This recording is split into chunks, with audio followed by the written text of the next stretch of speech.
quando serão realizadas as eleições aqui no Brasil? Por conta do fuso horário, algumas regiões terão horários diferentes de início e término da eleição. As eleições elas são realizadas, as gerais são realizadas no próximo dia 3 de outubro, no próximo domingo.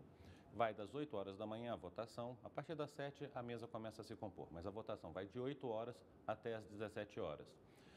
Caso ocorra segundo turno, ou seja, segundo turno é quando nas eleições majoritárias, no caso, presidente da República ou governador, não se obtém um número maior do que 50% dos votos válidos, os dois mais bem classificados vão ao segundo turno, que ocorre no dia 31 de outubro, no último domingo do mês.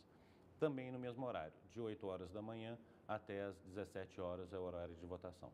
Quais os documentos, ministro, que o eleitor tem que ter em mãos no momento da votação? O Supremo Tribunal Federal acabou de decidir que basta um documento com foto.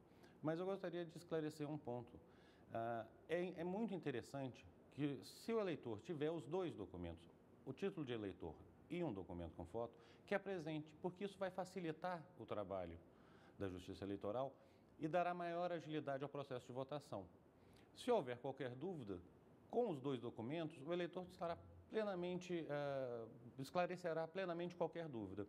Com a ausência de um desses dois documentos, a mesa terá que tomar algumas providências para conferir a identidade do eleitor, conferir se o nome dele está no caderno de votação, e isso pode acabar demandando um maior tempo. Mas, pela decisão do Supremo Tribunal Federal, basta qualquer documento que comprove a identidade do eleitor com sua fotografia. O eleitor que esqueceu o local da votação, o que ele deve fazer? Qualquer cartório eleitoral poderá dar essa informação a ele, mas independente disso, basta ele ir à internet. O site do Tribunal Superior Eleitoral tem um serviço nesse sentido, basta o eleitor dizer, ele não precisa nem sequer saber o número do título de eleitor. O nome dele, data de nascimento e nome da mãe, a Justiça informará exatamente o local de onde ele deve comparecer para votar. Quem tem a obrigação de votar nessas eleições? O voto é obrigatório para as pessoas, para os eleitores entre 18 e 70 anos de idade.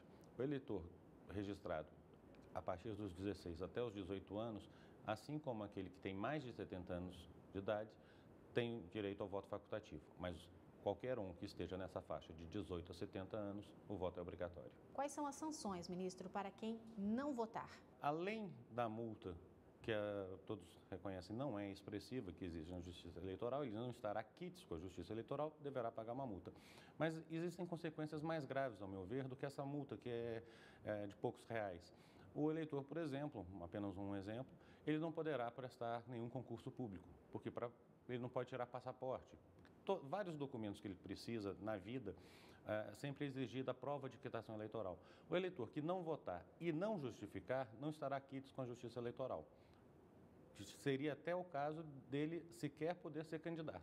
Se esse eleitor no futuro desejar ser candidato, ele terá que primeiro arcar com as suas obrigações eleitorais e quitar. Quais os eleitores que têm preferência no momento da votação?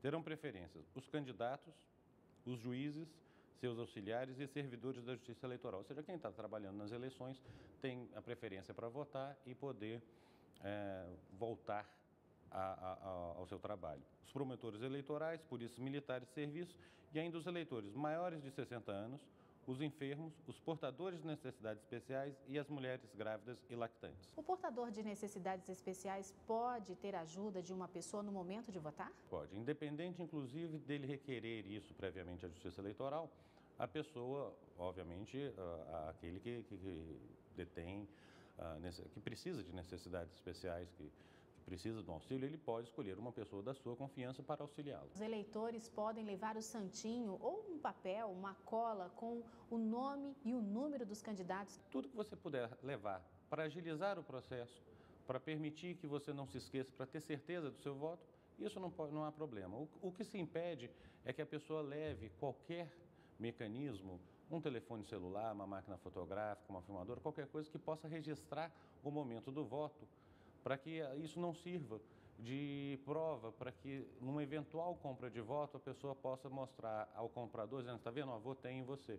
Então, na cabine pode levar qualquer papel, pode levar anotações, a própria Justiça Eleitoral distribuiu formulários para que a pessoa coloque o número dos seus candidatos e agilize e não tenha que ficar procurando na lista no momento qual o número daquele candidato. Como fazer para votar em trânsito? Todas aquelas pessoas que gostariam de votar em trânsito no dia da eleição já se identificaram à Justiça Eleitoral e falaram, no dia tal eu estou registrado, por exemplo, aqui em Brasília, mas estarei em São Paulo.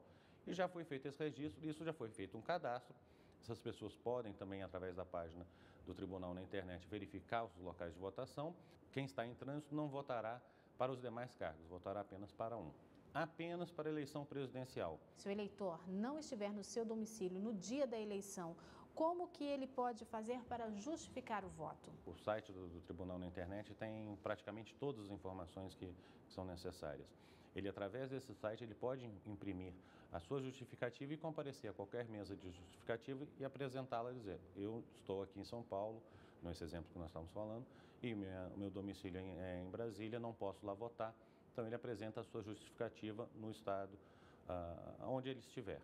Se ele não fizer isso no dia da eleição, depois das eleições, ele deve se dirigir a um dos cartórios eleitorais, de preferência ao seu próprio cartório eleitoral, e apresentar a justificativa ao juiz. O eleitor que estiver fora do Brasil, como ele deve proceder?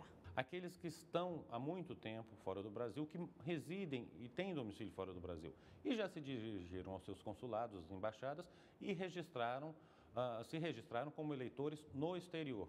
Então, esses votam apenas para presidente da República e de acordo com o que já haviam informado anteriormente ao consulado ou à embaixada brasileira. Se por acaso é uma situação transitória, se é aquela pessoa que foi fazer um curso, está em férias e aproveitou um feriado e viajou, aí essa pessoa ela pode se dirigir também a qualquer consulado, a qualquer embaixada, ou então retornar, quando retornar ao Brasil, se dirigir ao juiz e comprovar. Em quantos candidatos o eleitor vai votar nestas eleições? Nessas eleições ele pode votar em 6 candidatos.